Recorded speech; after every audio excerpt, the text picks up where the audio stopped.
Story 1. Rainwalkers. This happened when I was really young. I'm talking second or third grade. It's hard for me to remember things clearly from that long ago, but this memory stands out for reasons you'll soon understand. It was a school day, and it had been raining cats and dogs all day. After picking me up from school, my parents left the house for some upscale event. I can't remember if it was a fundraiser or a dinner party or something else entirely. Either way, they were supposed to come back home that night. But while they were gone, the storm picked up like crazy and it became unsafe to drive long distances. So instead of driving back home, they reluctantly decided to spend the night at one of their friends' houses, who lived much closer to where the event was. I remember them calling me on the house phone and repeatedly apologizing for leaving me there by myself, even though I insisted that I wasn't even hungry and I'd be fine. My mom gave me a list of things to do before bed: lock all the doors and windows, keep at least one house light on, make sure all the blinds were closed. Typical stuff. At the time, I didn't understand why they were making such a big deal about everything. I wasn't quite old enough to realize how important it was to not leave kids my age home alone. In fact, I was actually kind of excited to have the place to myself.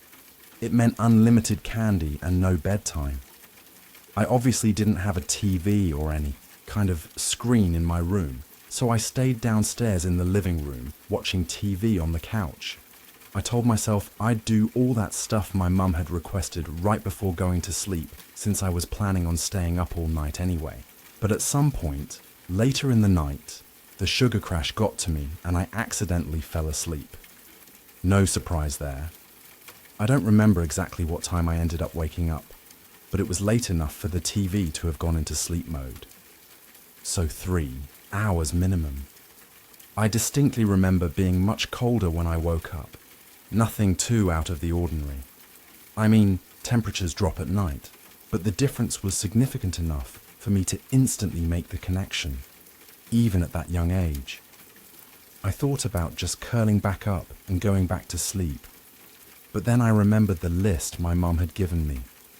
Even at that age, I knew she'd find out if I didn't do it, and I really didn't want to get in trouble after she trusted me to stay home alone.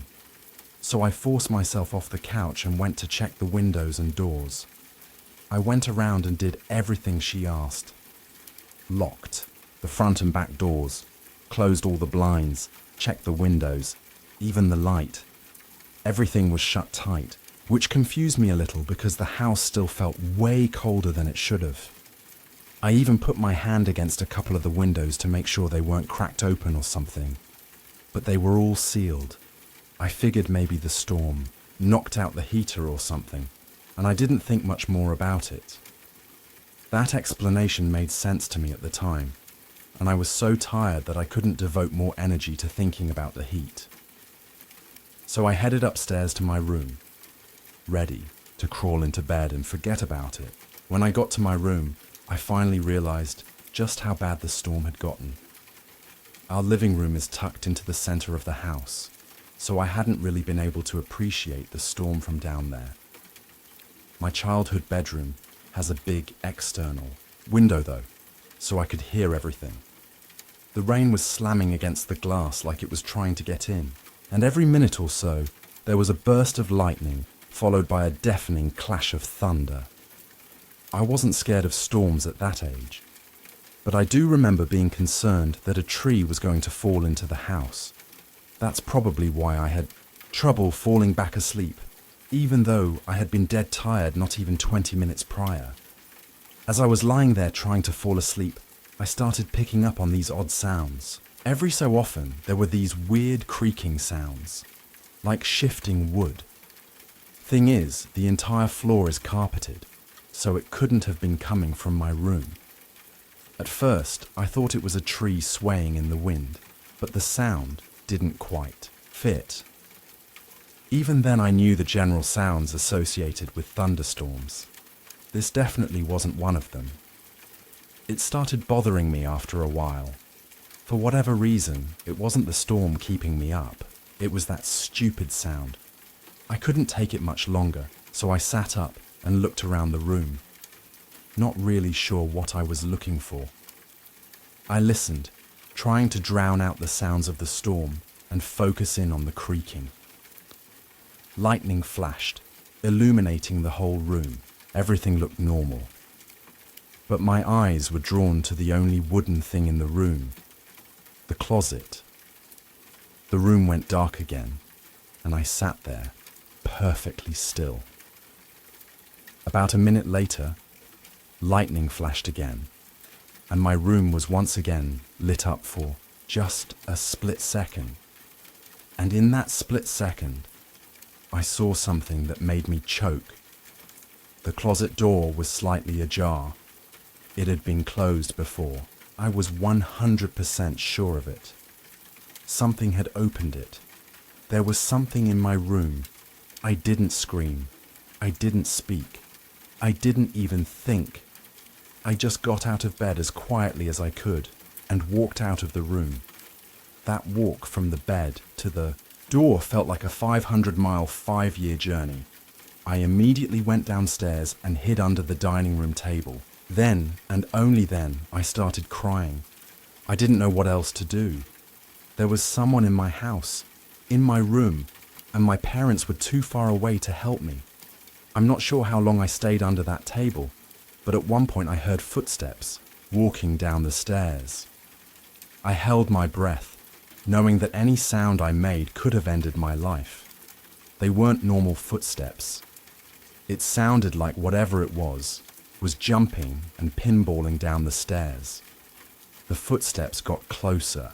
They were approaching the dining room table, like they knew where I was hiding. I can't tell you how scared I was. I really thought I was going to die. And then, from under the table, I saw them. I couldn't see their upper body, but two bare feet walked into view. Two nasty, wet and muddy legs that were tinted yellow. I couldn't tell if they were male or female legs. That's how gross and almost disfigured they looked. There were cuts all over their legs, like they had rolled around in a thorn bush.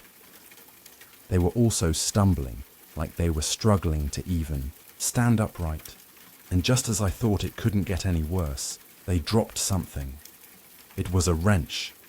It clattered against the floor, and I'm telling you, it took every fibre in my being to fight back a scream. If that person bent down to pick the wrench up, they'd definitely see me. With wide eyes, I watched as that person stood still, not picking up the wrench, but not walking away either. It felt like a standoff, where any wrong move could end my life. Eventually, they finally continued walking and I couldn't see them anymore. I listened as the chaotic footsteps stomped and stumbled around my first floor for what felt like an eternity. And then finally, the front door opened and shut. They were gone. I stayed hidden under that table for a long time after that. Part of it was fear, but another part of it was what I can only describe as trauma. I just remember being shaken and scared. I was at the ripe age where I understood how dangerous the situation was, but not old enough to know how to deal with it. The rest of the night was kind of a blur. I picked the wrench up off the floor, not wanting my parents to find it the next morning. After making sure the front door was locked, I slunk back upstairs, crawled into bed, and fell asleep. Everything went back to normal after that. For whatever reason, I was terrified to tell my parents. I didn't want them to find out I hadn't locked the doors and done everything they had asked me to do. So I just kept the whole thing to myself. It wasn't until several years later that I told them the story, and it actually took some convincing for them to believe me. Looking back, not telling them the moment it happened was an awful decision, since there was nothing that could have been done about it so far removed from the incident. If I'm being frank, this experience traumatized me for basically the rest of my childhood. I slept with a nightlight from then on, and I developed a fear of the dark that didn't go away for a long time. I still have trouble explaining what happened that night, But I learned my lesson. Lock your doors at night. Story 2. The boy in the window. This happened back in the 90s. My family had just moved into a quiet suburban neighborhood in North Carolina.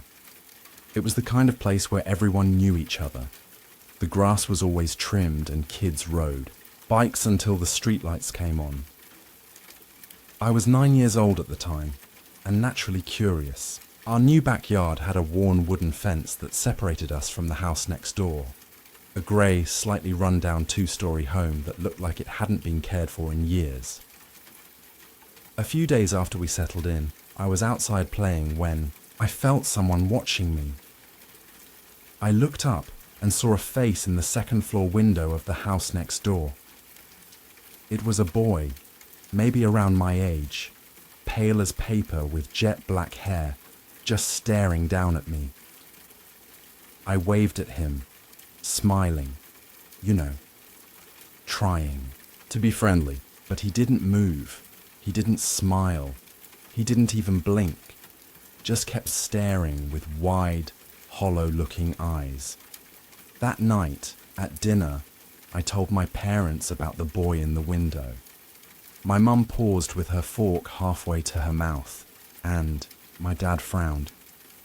"There's no one living there," he said. "That place has been empty for years." I insisted I saw a boy, but my parents brushed it off. Said maybe I imagined it.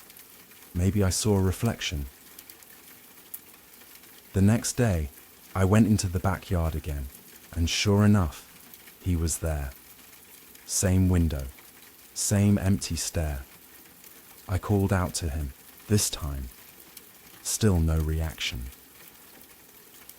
Something about him unsettled me more than I wanted to admit. His skin looked wrong. Not just pale, but almost translucent, like wax, and his mouth hung slightly open, like he'd forgotten how to close it. I started avoiding the backyard after that, but one night, I woke up needing a glass of water and passed by my bedroom window. Drawn by a weird feeling, I peeked out. He was there, standing at the edge of my backyard, just beyond the fence, closer than ever. And this time, his head slowly tilted to the side, unnatural, like a puppet being pulled by invisible strings. I ducked down and stayed hidden until sunrise. When I looked again, he was gone. A week later, I saw a construction crew tearing down the house next door. Apparently, the foundation was unstable and had been condemned for years. One of the workers found something in the basement. A child-sized skeleton tucked behind an old boiler, wrapped in a decayed blue blanket. Police said it matched a missing persons case from decades ago. A boy who lived there before the house was abandoned. Since then, I've never seen him again. But sometimes, when I pass by old houses with drawn curtains, I get that feeling again. Like he's still watching, still waiting. Story 3. The third floor room. My cousin Aaron used to work the night shift as a security guard at an old hospital in rural Pennsylvania. The building was ancient, tall, brick and crumbling at the edges. Most of it had been updated over the years, but one section, the East Wing, had been shut down for nearly 2 decades. That part of the hospital had a reputation. Even the older nurses avoided talking about it. There were whispers, stories about failed renovations, sudden deaths, and things best left alone. The third floor of that wing was especially off limits. Rusty signs hung by chains reading "No entry" and "hazardous materials." But Aaron, being young and a little too curious for his own good, decided one night to check it out. It was around 2 a.m. when he took the service elevator up. The air grew colder with each passing floor. When the doors opened, they revealed a dark hallway lined with peeling wallpaper and broken lights. He stepped out, flashlight in hand, and started walking. Every step echoed. There was this weird pressure in the air, like the silence itself was pressing against his chest. All the doors along the hallway were cracked open, revealing empty rooms filled with old beds, shattered glass, and rusted medical tools, except one. The door at the very end was closed tight. Unlike the others, it looked untouched, as if someone still used it. He felt something telling him to turn back, but he pushed forward. When he reached the door, he noticed scratch marks on the frame, long ones, deep, jagged, desperate. He slowly turned the knob. It creaked open to reveal a small, windowless room, lit only by the flickering beam of his flashlight. In the center was an old metal bed. Straps hung off the sides, and smeared on the far wall in dark brown was one word: stay. Before he could step inside, the door slammed shut behind him. His flashlight flickered, then died. Aaron stood frozen in complete darkness. Then he heard it, breathing. Heavy, wet breathing, inches from his face. He spun around, heart pounding, fumbling for the door. A whisper slid across the room like a blade across skin. It said his name, twice, soft and slow. He burst through the door and sprinted to the elevator. The hallway behind him groaned, as if something was following close behind. He didn't look back. When he got to the staff lounge, his face was pale and drenched in sweat. He couldn't speak for a full hour. Later, when he tried to report it, they laughed it off, said it was just nerves, or maybe old pipes. But he never took that elevator again. In fact, he quit 2 weeks later. He told me something before he left. "I don't think I was alone up there," he said. "I think whatever they locked in that room is still waiting for someone to open the door again."